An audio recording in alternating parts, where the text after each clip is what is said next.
नमस्कार दोस्तों, क्या आपको पता है आपका वोट का कीमत क्या है? जो हर 5 साल में आप सरकार बनाते हैं, लेकिन बदले में आपको मिलता क्या है? क्या सिर्फ सड़कें, पुल और बिजली, या आपके लिए ऐसा भी योजनाएं हैं जो सरकार आपको बताना ही नहीं चाहती? आज मैं आपको बताऊंगा 5 ऐसी सरकारी योजना के बारे में जो आम आदमी के हक में है, लेकिन जिनके बारे में करोड़ भारतीय अनजान है, और शायद आप भी। तो वीडियो को आखिर तक देखिएगा, क्योंकि ये जानकारी आपका परिवार का जिंदगी बदल सकती है। योजना 1, NFBA, राष्ट्रीय पारिवारिक लाभ योजना। मान लीजिए किसी गरीब परिवार का कमाने वाला सदस्य अचानक गुजर जाए। घर में बच्चे, बीबी, बूढ़ी माँ, बाप सब बेबस है। ऐसे में सरकार क्या चुप बैठती है? नहीं। ऐसी स्थिति में सरकार परिवार को सीधा बैंक खाते में 20 से 25 हजार रुपया देती है। पर सच्चाई ये है कि 80% से ज्यादा लोग इसके बारे में, इस योजना के बारे में अनजान है, क्योंकि सरकार इसके प्रचार कोई बड़े बड़े पोस्टर पर नहीं करती। नतीजा,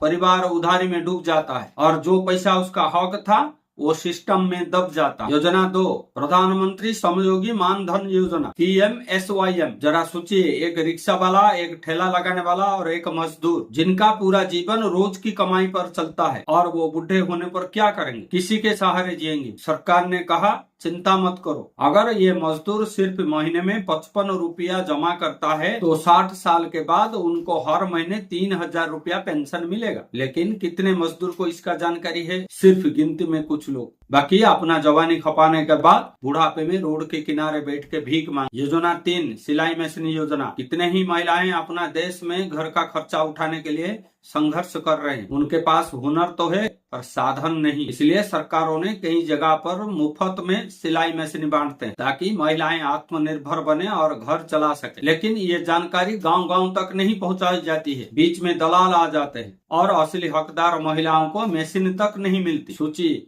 अगर ये जानकारी हर महिला तक पहुंचे तो कितने परिवार का किस्मत बदल जाएगी। योजना 4, स्वास्थ्य बीमा योजना राज्य स्तर पर। आपने आयुष्मान भारत का नाम तो सुना होगा, लेकिन क्या आप जानते हैं कई राज्यों में अलग से अपना स्वास्थ्य बीमा है, जिनमें लाखों रुपया तक का इलाज बिल्कुल मुफ्त में है। लेकिन जानकारी के अभाव की वजह से लोग कर्जा लेकर इलाज करवाते हैं। कभी कभी इलाज ना करवा पाने की वजह से जान भी चली जाती है। यानी सरकार तो योजना बनाए पर उसका जानकारी लोग तक नहीं पहुंच पाई। योजना 5, बेरोजगारी भत्ता राज्य स्तर पर। भारत के युवा डिग्री लेकर घूमता है, नौकरी ढूंढता है, लेकिन सरकार कहती है कि जब तक आपको नौकरी नहीं मिल जाता तब तक हम आपको भत्ता देंगे। कई राज्यों में 1000 से लेकर 3000 तक बेकारी भत्ता मिलता है। पर क्या हर युवा को ये जानकारी है? नहीं, क्योंकि प्रचार प्रसार सिर्फ चुनावी नारों तक सीमित रहता है। चुनाव के समय युवाओं को सिर्फ सपनों में भर दिया जाता है, हकीकत तक पहुंचने के लिए नहीं दिया जाता। अब सवाल ये है, ये योजनाएं जनता के लिए बनी है,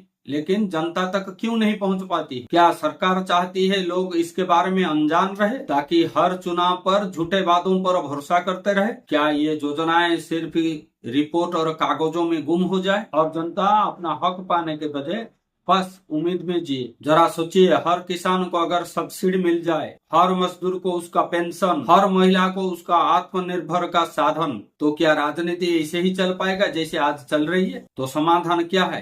बहुत आसान है। हर योजना की जानकारी सरकारी वेबसाइट पर होती है। आपका गांव का या शहर का कॉमन सर्विस सेंटर CSC जो हर सरकारी योजना का एंट्री करती है। अगर कोई योजना का लाभ आपको मिला नहीं, सूचना अधिकार के जरिए आप सवाल पूछ सकते हैं। याद रखिए, ये योजनाएं कोई एहसान नहीं है, ये हक है, क्योंकि आपने ही सरकार बनाया है। दोस्तों, ये वीडियो सिर्फ जानकारी नहीं है, ये एक हथियार है। ऐसे हथियार जो आपको जागरूक बनाएगा, और जब जनता जागरूक होगी तो तब असली बदलाव आएगा। तो इस वीडियो को शेयर कीजिए ताकि हर महिला, हर किसान, हर मजदूर, हर युवा अपना हक की लड़ाई खुद लड़ सके। और हाँ, अगली बार जब वोट डालने जाओगे तो ये मत देखना कौन कितनी बड़ी बड़ी बातें करता है, कि ये देखना कौन आपको आपकी हक से जुड़ा है, क्योंकि लोकतंत्र में सबसे बड़ी ताकत है जानकारी। तो ये थी आज की सोच। मिलते हैं अगले सोच के साथ। जय हिंद।